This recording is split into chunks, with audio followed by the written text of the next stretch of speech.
These are 5 mortgage structuring strategies that I have used for thousands of her clients. If you don't know her, her name's Cherie Baba, and her course is called Renovating for Profit. She's a self-confessed Reno queen, and you've probably seen her on The Project and on Channel 10. So back in the days, like maybe 10 years ago, I was working with another broker that had a relationship with this lady, and back then she was selling her Renovating for Profit program like hotcakes. She's apparently selling it right now, and she got that broker and myself and other brokers. We became head brokers for her program, where students will come to us to structure their loan to suit that strategy, which is buy, renovate, and flip. These are the 5 things that we specially did for this client, because not a normal broker can understand this structure. And by the way, just to put in context, I don't actually contract with her anymore. That was like 10 years ago. Before I give you the 5 tips, let me break down the premise of what she's doing. Basically, she's the queen of renovation, and obviously you can see her TV presence. And how does a property enthusiast slash renovator slash TV celebrity make money? Well, they flog a course.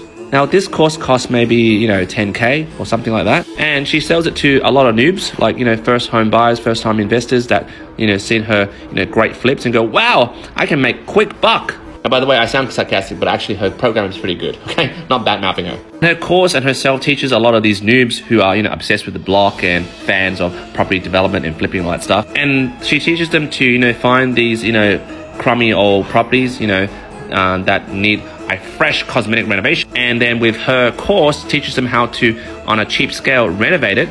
This is a cog and a hammer, bad drawing. And through like maybe 1 month to 3 months of her course details how to renovate and all that stuff, the property will then be sold for a higher price. For example, they bought it at $450 and it'll be sold at this price. This buy, renovate, and flip property is not just for one property. She endorses like maybe 2 to even 6 flips per year. Now that's obviously all rosy and ideal, rainbows and butterflies, but let's take you to the mortgage side. When it comes to getting a mortgage, for example, the mortgage will be here, and then, if you flip it, in 3 months, the mortgage is cancelled. And then you find another property over here, and then you get another mortgage, and after 3 months, the mortgage is then cancelled. Now think about how cumbersome that thing is, right? You find a property, you get a mortgage, and then discharge, and you get a mortgage. Every time you gotta supply new information, every time you gotta pay exit fees, and there's a credit check, and every time you go back to the bank's like, what the hell's going on? You're like, what, 3 months and gone? Dude, I'm not even making money from you. Like, I don't wanna do this loan. So the Reddit Queen's like, you brain bag brokers, you solved that solution for me. And we did, and here's the solution. And by the way, I think this video's got to go up to 5 or 6 minutes. I know, keep it under 3 minutes, but I can't. There's a lot of info, okay? So be patient or scroll away. A lot of our clients who are excited to buy, renovate, and flip, obviously they have to get a mortgage to do all this stuff. Well, we've got to make it happen. So step 1, we tell the client, hey, get the mortgage and get the property under a trust. 2 reasons, and I'll give you the other reason later when I show you the other steps. But the main reason is you're doing something for a commercial interest. This is sort of like a business.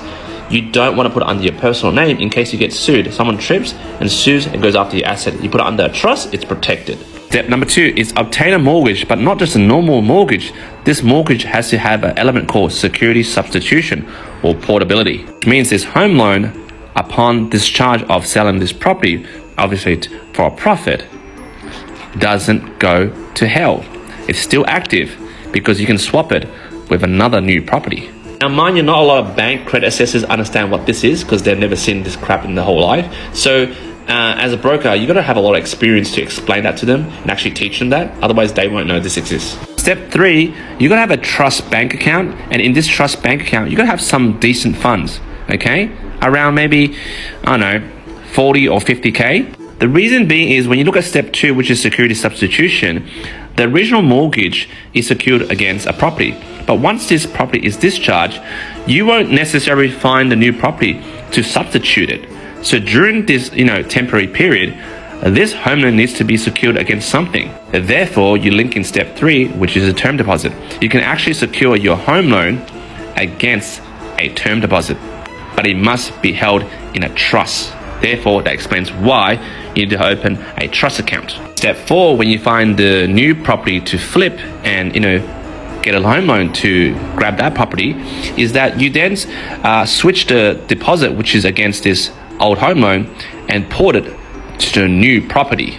Step 5 is just rinse and repeat. Obviously, every time you flip, you make sure there is a sizable profit so that you can secure it against the old home loan. So that this old original home loan is always alive and that you don't need to apply for another home loan, then another home loan. That's where all the amateurs do. But in her course, she can provide this service. That's why a lot of people use her, because we, the old guys, the OGs, the brokers, made it happen. Now, obviously, I don't know what type of brokers are actually doing this for her, but I'm sure they are still using our process. So there you have it, guys. Those are the 5 tips if you want to buy, renovate, and flip.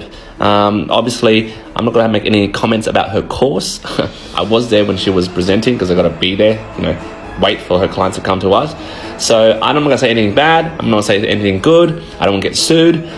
This is just some information about the mortgage side.